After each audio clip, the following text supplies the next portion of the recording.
Përshëndetje të nderuar zonja dhe zotrim, përshëndetje të dashur miq, ja ku po takohemi sërish së bashku në kanalin Monitor TV, këtë herë për të komentuar pak fermën VIP. Ferma VIP përfundoi, aty njohëm histori të ndryshme, njohëm personazhe me karaktere të ndryshme, njohëm njerëz të guximshëm, pam goca të cilat ishin tepër të ndjeshme dhe nga një fjalë vetme ishte loti mënyra më e shpejtë e ngushëllimit të tyre, do të thënë njohëm shumë dimensione të ndryshme brenda një formatit shumë të suksesshëm.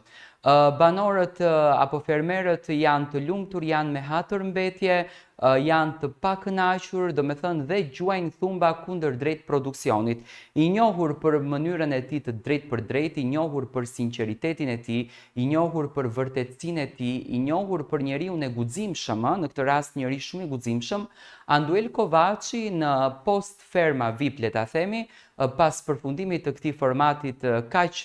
të mrekullueshëm këtë vit që pati një sukses më të jashtëzakonshëm nga viti i kaluar, në mënyrën e tij të drejtë për drejtë ja tha disa fjalë Big Bastës, ku sipas Anduelit nuk është Big Basta banori më i votuar për të fituar fermën, por më të votuar ka qenë Andueli, të paktën kur ka dalur nga ferma që ka parë ndikimin jashtë kësaj shtëpie. Big Basta nuk është se ka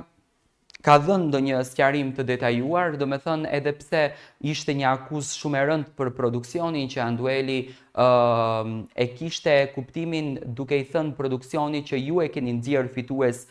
Big Bastën dhe nuk e nxori fitues publiku shqiptar, të paktën këtë gjë Andueli u mundua që ta thotë në këtë momentin kur ai u tensionua dhe banorëve apo fermerëve ju a thonte gjërat krejtësisht në sy, se të paktën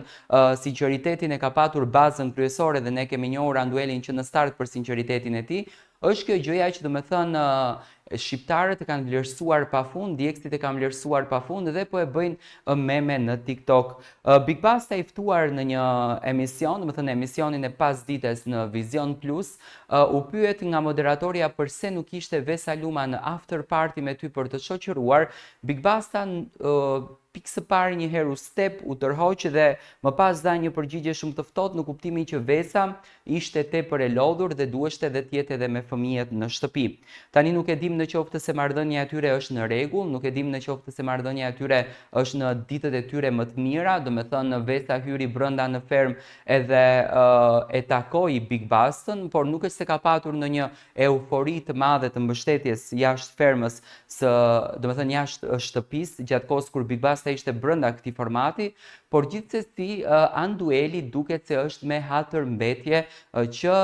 siç duket padrejtësisht ja ka marrur fitoren Big Basta në fermën VIP. Andueli ka vazhduar rrugtimin e tij, do të thënë ai ka sjellë një mesazh falënderimi në Instagram ndaj të gjithë shqiptarëve për dashurinë dhe për respektin që kanë treguar kundërdrejt imazhit të tij, vlerës së tij dhe zërit të tij të mrekullueshëm, por unë dua të marr mendimin tuaj